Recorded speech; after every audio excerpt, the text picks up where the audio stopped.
the Health Coalition has existed for 30 years. And the fact that coalitions seldom last longer than an issue of maybe 6 or 7 months, I think the significance of the evening does provide a reason for us to reflect a little on our past and our history.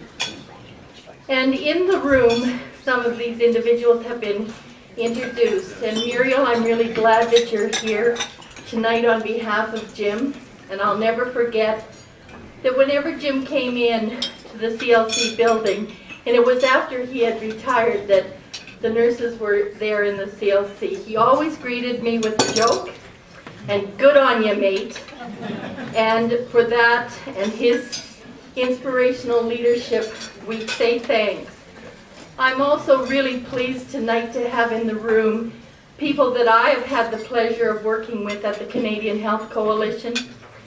Gia Dam, the chairperson before me, Carol Richardson, a past national coordinator, and current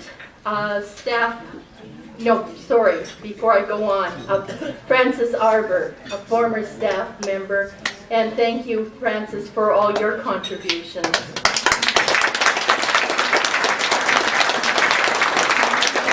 And you've obviously seen a very stressed Bradford Duplessis this evening, trying to make technology work, and Mike McKay, the national coordinator, and here in the room, there are members of our current board of directors, and I'm not going to take the time. You know who you are. You know the contributions you make to the Canadian Health Coalition when you're already busy representing and doing your other day-to-day work. And as well, we have representatives of our provincial health coalitions with whom we work so closely, and I do want to take the opportunity to introduce them. Mary Clark from the Health Coalition of Newfoundland and Labrador. Mary Boyd from the PEI Health Coalition.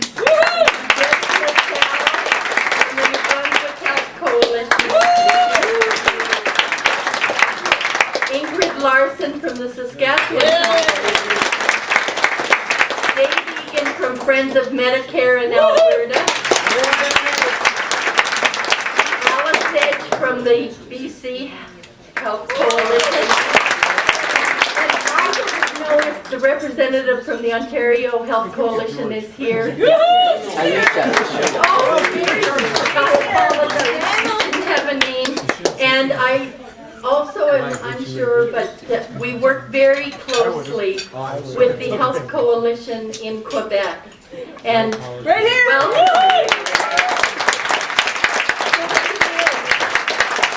people in the provinces that are working on the ground to make things happen. We couldn't do the work without their passion and commitment as well.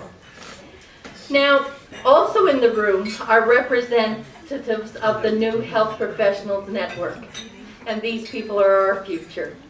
These men and women will be on the front lines of our healthcare system as doctors and nurses, pharmacists, social workers, occupational therapists, and chiropractors. And this network was formed not that long ago with a founding mandate that as the next generation of health professionals, we will be caring for patients in the healthcare system over the next 5 decades. We have grown up with Medicare and are committed to working and caring for our patients in a publicly funded single-tier system. With a mandate like that, I am confident that the torch has truly been passed to the right kinds of hands for ourselves and our children. Now,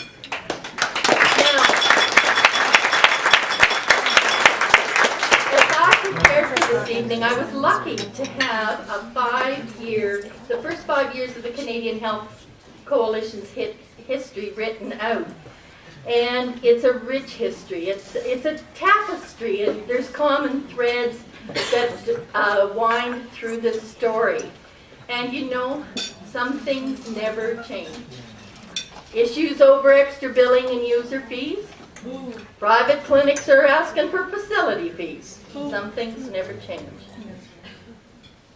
The other piece, before I go on, I knew I'd forget. Ben McDonald's here from Alternatives North, the health coalition in the Northwest Territory.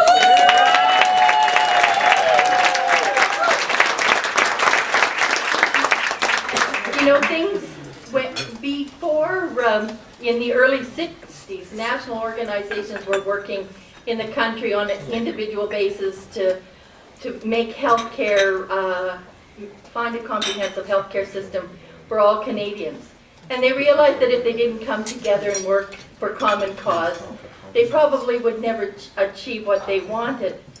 And so it was the time of the first Hall Commission, and they came together and they worked, and there was some legislation passed. The Medicare Act became law in December 1966, and the National Health Coalition that had formed felt it had achieved its objectives and disbanded.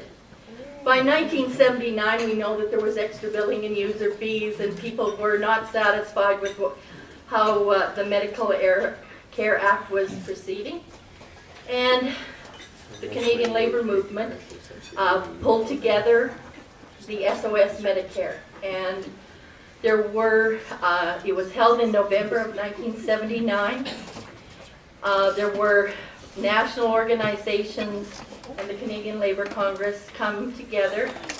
About 108 people, about the same number as here in the room tonight. And Canadian Council on Social Development, the Cooperative Union of Canada, the Canadian Public Health Association, National Pensioners and Senior Citizens Federation, the United Church of Canada, the Jesuit Centre, the National Action Committee on the Status of Women, the Vanier Institute on the Family, the Canadian Association of Social Workers, the Cooperative Housing Foundation of Canada, and Friends of the Earth were some of the participants at that SOS Medicare conference.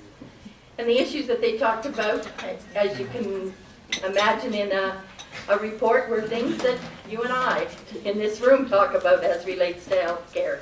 How to make it better, how to improve things, how do we take on governments who don't share our vision, all those issues.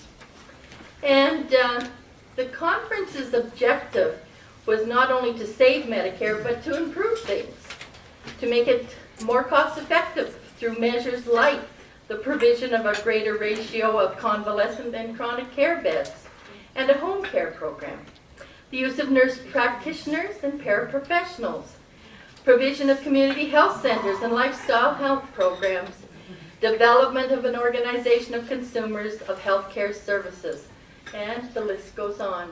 So things really, we've come in 30 years and still full circle.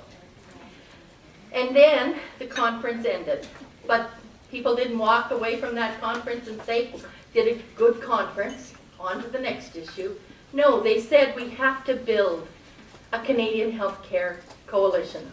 We have to build it at the national level.